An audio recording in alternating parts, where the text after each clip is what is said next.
Plantão Médico Bandeirantes.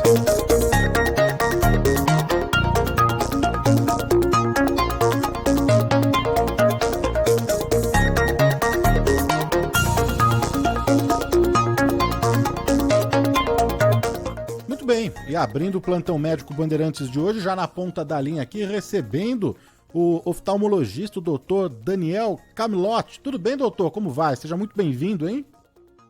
Tudo bem, graças a Deus. Agradeço o convite aí para esclarecer as dúvidas sobre a saúde ocular. Não, e um gancho importante mesmo, né, doutor? Porque agora, nesse dia 10, amanhã, 10 de julho, temos o Dia da Saúde Ocular, né? E de acordo com a Organização Mundial da Saúde, um dado que foi divulgado aqui, cerca de 50 milhões de brasileiros sofrem algum tipo de distúrbio da visão, né? E deste número, 60% dos casos são de cegueira e deficiência visual, mas que se fossem tratadas com antecedência, poderiam ter sido evitadas. Então, eu queria começar com esse dado aqui, doutor, porque as doenças oculares, então, se diagnosticadas antes, com antecedência, elas têm grandes chances de reversão, é isso? Sem dúvida, porque existem doenças oculares silenciosas, como o glaucoma, que você citou no início do programa, que é a principal causa de cegueira irreversível na população. Porque, por exemplo, o glaucoma você vai perdendo o campo visual da periferia para o centro, e esse paciente, no início, ele não percebe uma baixa da acuidade visual, da visão central. Então, quando ele vai perceber, o glaucoma já está avançado e a gente não consegue mais reverter. Se a gente detecta essa doença no início, precocemente, a gente começa a tratar, conseguindo com colírios abaixar a pressão intraocular e evitando assim a cegueira.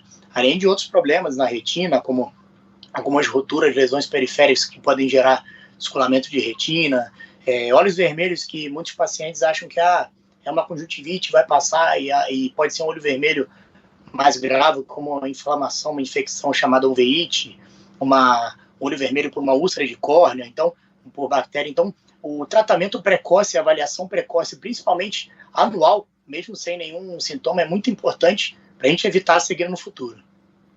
Doutor, mas das doenças aí mais comuns, das doenças oculares, quais têm mais chances de levar a uma situação mais grave? Quando eu digo mais grave aqui, é a perda total da visão, que é o que mais assusta os pacientes, não? Sim, a gente tem as doenças, a principal causa de cegueira irreversível, como eu citei, que seria o glaucoma da população. Existe a causa de cegueira principal reversível, que seria a catarata, que com a cirurgia a gente consegue reverter. Então tem essa diferença do glaucoma ser irreversível e a catarata reversível, além de outras doenças que podem estar relacionadas com outras doenças sistêmicas, como diabetes, a pressão alta, existe a retinopatia diabética, que também é uma causa de cegueira, que você, tratando o diabetes em si, controlando o diabetes e fazendo um controle anual com o oftalmologista, realizando o fundo do olho, mapeamento de retina, você consegue lançar mão de tratamentos como laser, como algumas aplicações de alguns medicamentos, até mesmo cirurgia, para evitar uma cegueira. Então, o tratamento precoce, a avaliação dessas doenças que são as principais, independente de ser reversíveis ou irreversíveis, o tratamento e acompanhamento precoce e de rotina é mais importante. Doutor, a gente vai falar, claro, sobre glaucoma, que é a principal causa de cegueira, não é? Mas falar de uma, então, que você citou aí, que é reversível, que é possível aí reverter essa situação com cirurgia, que é a catarata, né? O que é a catarata, hein, doutor? A catarata seria uma opacidade de uma lente que a gente tem no intermédio do olho, a gente não consegue ver olhando assim no olho da pessoa. A gente precisa avaliar com um aparelho chamado lâmpada de fenda, que a gente consegue ter acesso a esse cristalino, que seria uma lente translúcida, transparente, que o paciente, com o tempo, com a idade, essa lente vai opacificando, ela vai sujando. Isso seria algo que todo o paciente com a idade vai ter. Mas existem as cataratas secundárias a trauma, secundárias a inflamações, até mesmo a catarata congênita, consequente a alguma infecção pré-natal da mãe, rubéola, por exemplo. Então, existem vários tipos de catarata, mas a catarata mais comum seria aquela catarata senil do idoso, que com a idade todo paciente vai ter. É importante o acompanhamento e cada vez mais a cirurgia de catarata é mais segura, a tecnologia é mais avançada e a experiência do cirurgião também, o treinamento, e os riscos cada vez menores. a incisão que a gente faz para poder ter acesso ao cristalino, ela é autoselante, na maioria dos casos não precisa suturar. A anestesia seria com colírio tópico, só uma sedação para o paciente ficar mais calmo. E a recuperação também é muito rápida, até mesmo o implante da lente intraocular que vai substituir o cristalino, hoje em dia a gente consegue compensar até com as lentes tóricas, que compensariam o astigmatismo, as lentes trifocais, que conseguiriam diminuir a dependência do óculos desse paciente. Então, além de operar a catarata e resolver o problema do embaçamento, a gente ainda consegue diminuir um pouco a dependência do paciente nesse pós-operatório, implantando essas lentes que conseguem fazer essa compensação. Mas então, só para ficar claro, a catarata está muito ligado à idade, ou a gente pode pegar Sim. a catarata em qualquer faixa etária? Não. Não, principalmente está ligado à idade. É comum com a idade o paciente ter catarata, mas existem as cataratas secundárias, como eu falei, algumas infecções, traumas, que podem ser mais precoces em pacientes mais jovens. Até mesmo diabetes pode fazer descontrolado que a catarata surja mais precocemente, mas o mais comum do nosso dia a dia seria a catarata senil, a catarata que vem com a idade, que esse cristalino aos poucos vai sujando, vai opacificando. Esse paciente começa a sentir dificuldade visual, um embaçamento visual, e com o tempo ele vai percebendo que as atividades do dia a dia vão diminuindo, a qualidade de vida vai sendo atrapalhada por isso, e procura um oftalmologista para poder realizar o procedimento e melhorar esse sintoma que ele está tendo. E uma das características dessa doença da catarata é que a evolução pode ser muito lenta, né, demorar anos para aparecer os sintomas, mas também pode ser muito rápida, não, doutor? A catarata, na maioria dos casos, ela é progressiva e lenta. Só que relacionado, como eu falei, a algum trauma, apareceria mais rápido, alguma inflamação, até um diabetes descompensado, essa catarata pode aparecer de uma forma mais rápida e evoluir de uma forma mais rápida. Até mesmo paciente que usa corticoide por muito tempo, até mesmo sistêmico, intramuscular, também é um fator de risco para uma catarata precoce. O uso de colírios de corticoide por muito tempo também podem aumentar a pressão do olho, causar catarata. Então, existem também os efeitos colaterais de alguns colírios. Então, eles não podem ser usados indiscriminadamente. Eles devem ser receitados pelo oftalmologista para cada caso, para cada doença, um colírio necessário e com a frequência e tempo necessário. Não seria qualquer colírio que poderia ser usado. E tem alguma ligação também com a hereditariedade? A catarata tem mais relação, assim, você pode ter uma catarata um pouco mais precoce, uma idade mais precoce na família, mas o principal é a idade. O ser humano tem essa fisiologia de que esse cristalino com o tempo vai opacificando e chega um momento, uma idade, que essa opacificação vai atrapalhar a qualidade de vida desse paciente, ele vai sentir a necessidade de retirar essa opacidade e realizar a cirurgia. E hoje a cirurgia avançou muito, né? Então é possível reverter 100% dessa situação, desse quadro de catarata com a cirurgia, doutor? Sim, a cirurgia de catarata, a ideia é reverter 100%, seria uma cirurgia só, não existe a catarata voltar. Em alguns casos você necessita realizar a capsulotomia, que é a limpeza da cápsula onde apoia a lente, que depois de um tempo essa cápsula opacifica, é normal isso, e você faz uma limpeza com laser ambulatorialmente, não é uma cirurgia, mas a cirurgia seria uma vez, seria resolutiva, e como eu falei, não só resolutiva na visão, mas até da menor dependência do óculos, dependendo do caso. E qual que é a diferença, né? Entrando um pouco também agora no glaucoma, qual que é a diferença da catarata para o glaucoma? A catarata seria essa opacidade dessa lente cristalina que fica no intermédio do olho, que você consegue resolver com a cirurgia porque ela opacifica. Agora, o glaucoma seria uma neuropatia óptica. O que seria isso? Você pode ter lesões das fibras nervosas que estão em volta ali do nervo óptico, onde transmite a visão do olho para o cérebro. E essas fibras vão sendo acometidas, principalmente o principal fator de risco do glaucoma é o aumento da pressão intraocular, que na maioria dos casos ela é silenciosa. E só o glaucoma de ângulo fechado, que a pessoa pode sentir dor, uma dor intensa, mas é uma minoria dos casos. A grande maioria dos casos é o glaucoma de ângulo aberto, onde a pressão do olho se mantém alta, causando essas lesões progressivas nas fibras nervosas. O paciente vai perdendo o campo visual aos poucos, não percebe no início, e quando vai perceber, essas lesões já foram muito afetadas, o campo visual também muito afetado, e nesse momento a gente não consegue reverter. A ideia do glaucoma é a gente tratar precocemente, diminuindo essa pressão intraocular, que seria o principal fator de risco. A genética e a hereditariedade está muito relacionada com glaucoma, e então todo paciente que tem um histórico na família de glaucoma é muito importante o acompanhamento próximo, mas eu digo sempre, o paciente acima de 40 anos, a consulta oftalmológica é importante e necessário fazer a aferição da pressão intraocular, porque essa pressão alta que vai ser o primeiro passo para a gente detectar o glaucoma, avaliar o fundo do olho, o nervo óptico, saber se esse paciente tem uma escavação aumentada, que é um sinal do glaucoma que a gente consegue avaliar no fundo do olho, e a partir disso realizar exames complementares, campo visual, tomografia de coerência óptica, para a gente dar andamento ao tratamento, diagnóstico e o melhor andamento na evolução desse paciente.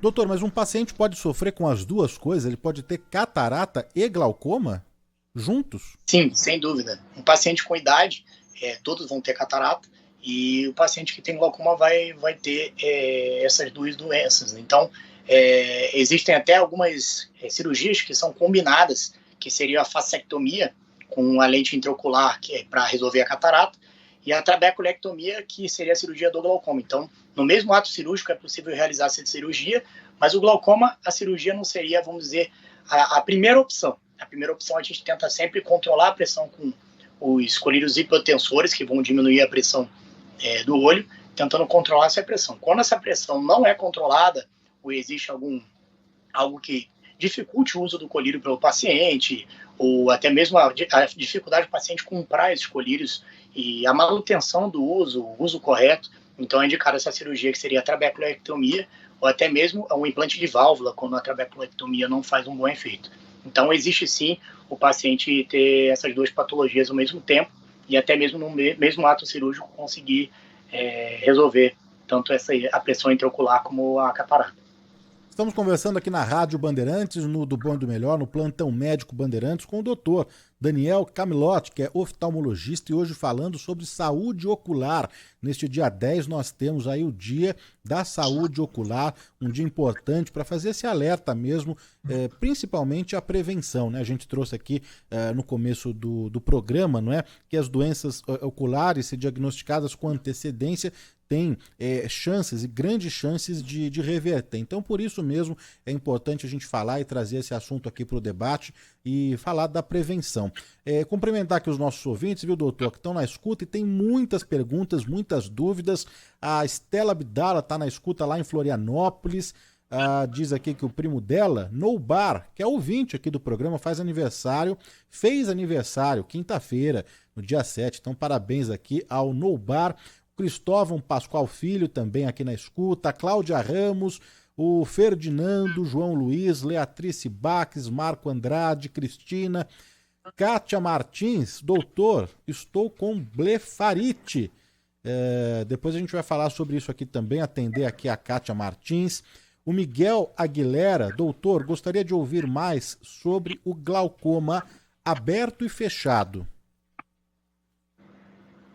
Sim, então falando sobre o glaucoma aberto e fechado, como eu disse, glaucoma tem esses dois tipos.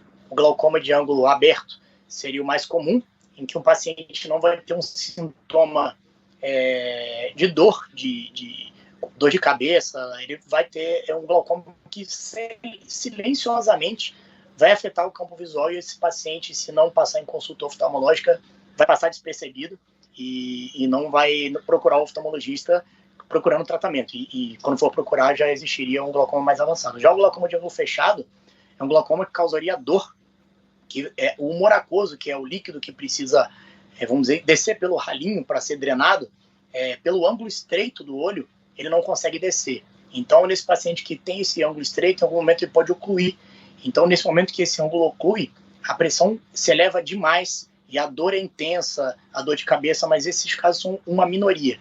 Nesse momento, o glaucoma de ângulo agudo, a gente faz um tratamento na urgência para poder diminuir a pressão do olho com diuréticos e até mesmo realizando um laser depois de controlado, a iridotomia. A gente faz uma comunicação da íris, que seria o colorido do olho, para permitir o fluxo desse humor aquoso e evitar novas crises dessa pressão intraocular muito alta. Então, seria mais ou menos essa diferença do glaucoma de ângulo aberto para o glaucoma de ângulo fechado. A Camila Corsini também está aqui na nossa audiência, o Grimaldo da Silva, Keila Machado, o Fernando Pinto, a Regina Missali, Lourdes Pepino. E olha, aproveitando aqui a pergunta do Fernando Pinto, a catarata provocada pelo uso de corticoide pode reverter se deixarmos de usar o corticoide, doutor?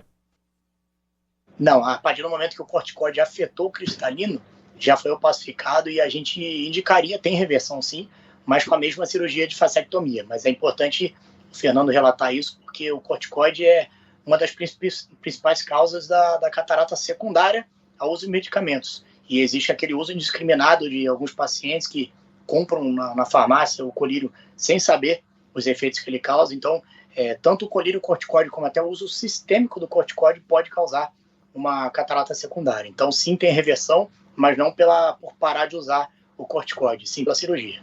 E daí um check-up com oftalmologista é sempre bom fazer o quê? Uma vez por ano, doutor?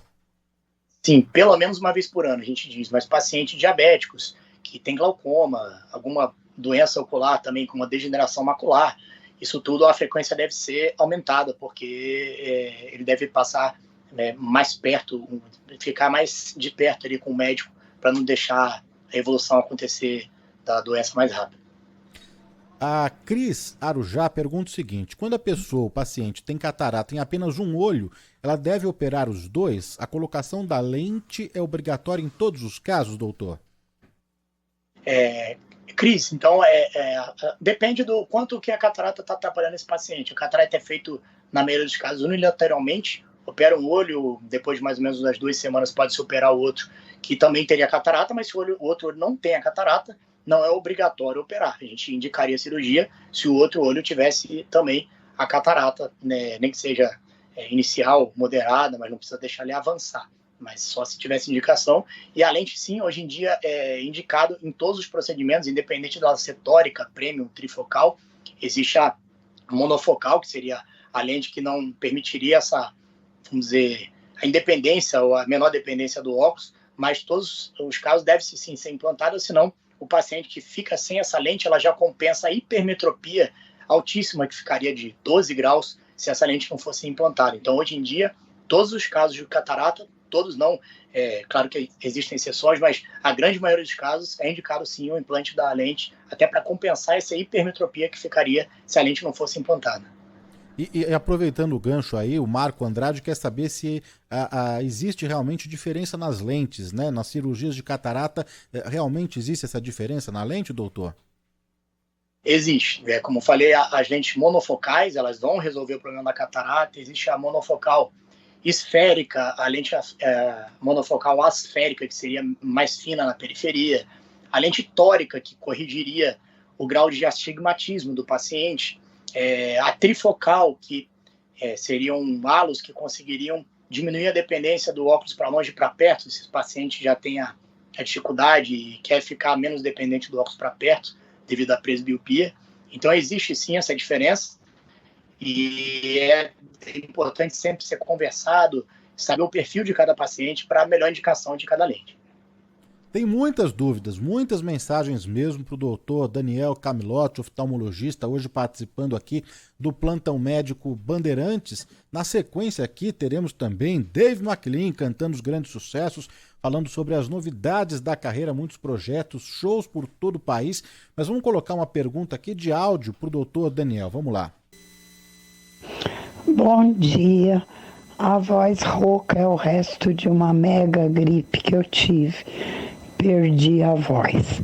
Eu tenho degeneração macular e agora deu um pouco também de catarata. Eu queria saber se adianta eu operar catarata, porque meu irmão operou, não adiantou nada. Continua não enxergando nada, porque ele também tem degeneração macular. Porque se não adiantar nada, eu não vou operar. Tenho até medo de entregar o restinho da minha visão para alguém operar. Obrigada. Sim, a degeneração macular relacionada à idade é uma doença hereditária, tanto é que ela também comenta do irmão dela, relacionado à hereditariedade, à idade e ao tabagismo, né, o uso de cigarro. Mas se existe a genética na família, é muito importante o acompanhamento de toda essa família. Então, o que acontece? É importante sempre comparar o que seria a catarata e o que seria a degeneração macular. A degeneração macular acontece na retina, que seria o segmento posterior do olho, e onde a gente só consegue ter acesso para examinar com aparelhos de fundo de olho, lentes. E a catarata ficaria no intermediário do olho. Então, são locais diferentes. Comparando com o relógio, é como se você fosse trocar o vidro do relógio, seria a catarata, e o ponteiro do relógio seria a retina, onde teria a degeneração macular. Então, o que é importante? A degeneração macular tem do tipo seco e do tipo úmido. O tipo seco, a gente acompanha, faz complementos vitamínicos para diminuir a velocidade de evolução. E o tipo úmido é quando existe um vazamento, um sangramento, que você precisa tratar com aplicações de alguns medicamentos chamados anti-angiogênicos. Então, esse tratamento deve ser feito de perto, um tratamento bem frequente e que a gente não pode perder o tempo para não evitar, para não causar uma cegueira. Agora, se o paciente tem a catarata e tem a degeneração, é importante conversar com o seu oftalmologista o estágio da degeneração macular que esteja. Então, a gente precisa conversar para saber, vale a pena operar ou não. Mas é claro que a catarata, com o tempo, vai avançando. E quanto mais avançar, mais vai atrapalhar a visão. Então, tudo isso deve ser colocado na balança, porque a cirurgia de catarata vai ser importante também nesse paciente da degeneração macular, mas é preciso conversar com o paciente prognóstico, o quanto pode melhorar a visão, o quanto não pode melhorar, para pesar junto com ele se valeria a pena do procedimento da catarata ou não. Vamos atender aqui mais o ouvinte da Rádio Bandeirantes. Bom dia, Danilo. Bom dia, doutor Daniel. Eu gostaria de fazer uma pergunta. Eu uso o grau 2,5 para longe e 4,5 para perto. Devo fazer a cirurgia para deixar de usar o óculos de longe, doutor? É aconselhável ou continuamos nos óculos? Obrigada, Silvia Stanzioni de Santana, São Paulo. Então, a cirurgia refrativa, que seria aquela cirurgia para diminuir o grau de longe, ela vai mexer na córnea, que seria a parte, segmento anterior do olho. Ela vai diminuir a espessura dessa córnea e vai diminuir o grau.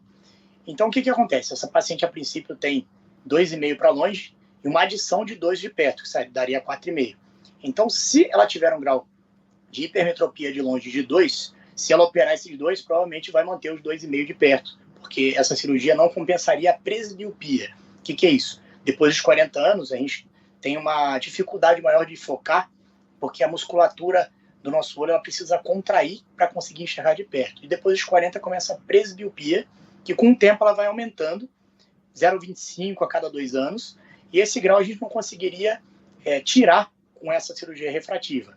Se ela já tiver uma idade um pouco mais avançada, acima de 60, que possa talvez já ter um grau de catarata, você consegue diminuir esse grau de longe de perto com o implante dessa lente, dependendo de cada caso. Agora, é sempre importante também saber se o paciente é míope, porque se o paciente opera a miopia com essa cirurgia refrativa de longe, quando bater os 40 anos, ele não vai conseguir enxergar de perto. Então, é importante conversar isso com o paciente, porque a miopia é um grau que você tem a dificuldade de longe, mas que depois dos 40, esse grau vai te ajudar a enxergar de perto.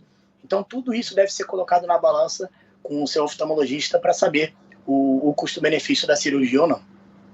Mais uma aqui do nosso ouvinte.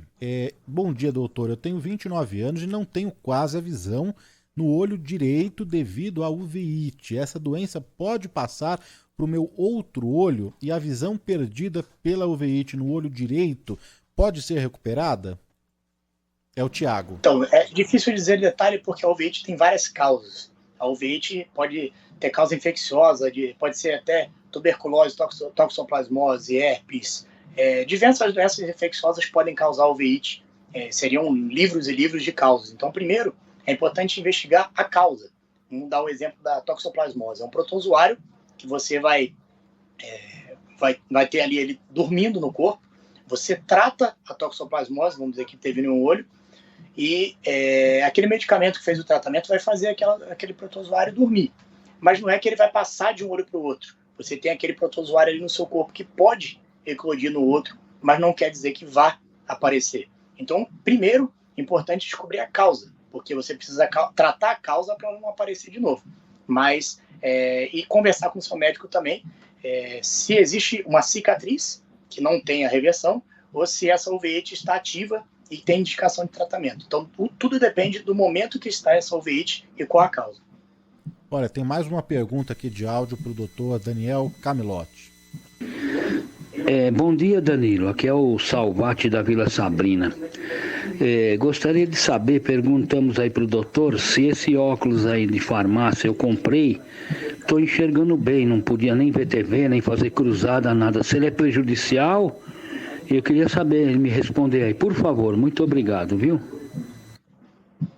Qual é o perigo dos óculos das farmácias? Primeiro, para comprar esse óculos, ele não fez esses exames da pressão intraocular, do fundo do olho, que detectariam todas essas doenças que a gente está conversando. Então, deixaria passar várias doenças que ele conseguiria detectar fazendo esses exames. Então, esse óculos está quebrando um galho, mas é difícil um olho ter o mesmo grau que o outro, costuma ter uma diferença. Ele não cura o astigmatismo, não vai tratar o astigmatismo, e ele também não vai ter uma qualidade da lente tão boa. Ele não vai ter um antirreflexo, ele não vai ter... vai ser fácil de riscar, ele pode ter não ser tão plano, causar dor de cabeça, ele pode estar usando um grau mais forte do que ele precisa, forçando mais a musculatura e aumentando a dor de cabeça.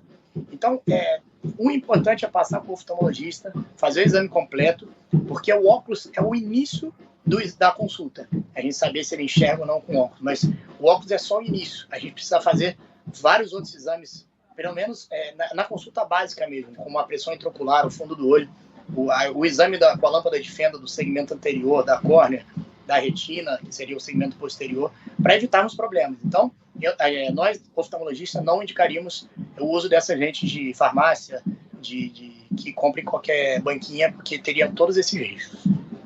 Doutor, atendendo aqui a nossa ouvinte, a Kátia Martins, que pediu para falar sobre blefarite, que ela foi diagnosticada agora, o que seria, hein? Blefarite seria um caspinha nos cílios. O cílio causa uma secreção mais oleosa, que pode juntar mais essas caspinhas nos cílios. Então, como juntam essas caspas nos cílios, a gente precisa fazer uma higiene intensa, porque essas caspas podem fazer juntar mais bactérias, estafilococo, e essas bactérias vão ser mais propensas a formar aquele ordelo, que seria o tersol, aquela pálpebra inchada. A blefarite pode causar o olho seco, porque a parte da lágrima, da superficial, que seria a parte lipídica mais oleosa, ela não seria produzida corretamente, e esse paciente também teria o olho ressecado. Então, a blefarite pode causar o olho seco, o tersol. Então, é importante o tratamento da blefarite, não é algo que a gente fale que não é grave, mas pode gerar alguns problemas oculares e que a gente consegue controlar fazendo uso de uma higiene palpebral que ela não faça higiene, mas tem pacientes que produzem uma secreção mais oleosa, e essa secreção mais oleosa costuma juntar mais ali nos cílios, causar essa blefarite que pode levar a essas complicações. Doutor, atendendo aqui mais algumas mensagens, mais alguns ouvintes, é a pergunta do Dorival Caires, da Bahia, e também do Fernando Pinto. É necessário o uso de óculos no pós-cirurgia a catarata? E o Fernando complementa aqui o mesmo assunto. Quem usa óculos de grau e opera a catarata, deixa de usar óculos com o passar dos anos, mas pode novamente precisar utilizar os óculos para leitura, mesmo fazendo a cirurgia de catarata? Isso vai depender muito da lente que vai ser implantada. Então, se você implantar uma lente trifocal, se você tem um astigmatismo, implantou uma tórica, ou você implantou uma trifocal para não ter mais tanta dependência do óculos, a dependência do óculos depois da cirurgia, ou não vai precisar, ou a dependência vai ser menor. Agora, se o paciente não implantou esses tipos de lentes premium, ele vai implantar lente monofocal, que provavelmente, para perto, ele vai precisar utilizar os óculos para leitura, ou existe, a gente chama monovisão, a gente consegue fazer a cirurgia de um olho, deixar, vamos dizer, um pouco mais zerado, e o outro olho um pouco mais míope, que dessa forma um olho ficaria mais para longe, esse olho que está zerado, e o outro olho que estaria com um pouco de miopia, ele conseguiria ajudar de perto. Mas tudo isso deve ser estudado, na hora da consulta, testado, conversado com o paciente para saber da indicação. Não é todo paciente que vai bem com a monovisão, não é todo paciente que vai se adaptar à lente trifocal, então tudo deve ser estudado, conversado e colocado na balança na hora da consulta. A última aqui, doutora Luísa, pergunta o seguinte: eu gostaria de saber se a retinopatia pode vir além da diabetes, se pode ser decorrente do uso de medicação tipo um remédio para controle do câncer de mama. Sim, existem diversas lesões na retina. A retinopatia diabética é um tipo, existe a retinopatia hipertensiva causada pela pressão alta também, mas medicamentos também podem causar lesões, como hidroxicloroquina ou cloroquina usada a longo prazo, o tamoxifen, que pode ser usado também para esses pacientes que têm um câncer de mama. Então não quer dizer que vai acontecer a lesão, mas esse paciente que utiliza esse medicamento que pode causar lesões retinianas, é importante o acompanhamento com o seu oftalmologista para detectar precocemente e pedir que o médico que iniciou faça a suspensão desse medicamento ou troque por outro medicamento. Mas o importante é acompanhar e detectar no momento certo. Doutor, para a gente encerrar mesmo, já que você falou da hidroxicloroquina, o Márcio de São Bernardo do Campo diz o seguinte: doutor, eu faço uso da hidroxicloroquina diariamente há 8 meses. Eu sei que tal procedimento exige um monitoramento dos efeitos colaterais da visão. Isso procede? Qual que é a recomendação nesse caso? Sim, é importante o acompanhamento com o fundo do olho para avaliar a mácula. Ele costuma acometer a mácula, a área central da visão. Não é de uma hora para outra, é lentamente. E se a gente percebe no exame, no fundo do olho, até mesmo exames complementares como campo visual, OCT, que existe o início da lesão macular pelo uso da hidroxicloroquina, a gente conversa com o médico que iniciou o tratamento, pede para trocar por outro medicamento, porque a partir desse momento que você para o uso, ele ainda pode acometer durante um tempo a visão. Então, você precisa detectar precocemente e pedir que esse paciente suspenda o tratamento para evitar complicações maiores futuras, mas sim, esse acompanhamento é importante e pelo menos de 6 em 6 meses com o seu oftalmologista. Muito bem, conversamos aqui na Rádio Bandeirantes com o Dr. Daniel Camilotti, que é oftalmologista. O ouvinte pode seguir, acompanhar o Dr. Daniel nas redes sociais, é Dr. Daniel Camilotti, doutor Daniel Camilotti, você já encontra ali no Instagram, por lá tem outras dicas, né, lives, encontros aí, informações importantes que neste dia 10 de julho nós comemoramos aí o dia da saúde ocular, né? Então é importante mesmo fazer a prevenção e ficar em alerta aí nesses sinais, nesses sintomas que aparecem e consultar o seu oftalmologista. Obrigado, viu, doutor, por atender aqui a Rádio Bandeirantes nesse sábado. Eu que agradeço o convite, é um prazer e estou sempre à disposição para sanar qualquer dúvida dos espectadores. Até uma próxima, bom fim de semana. Bom final de semana, obrigado.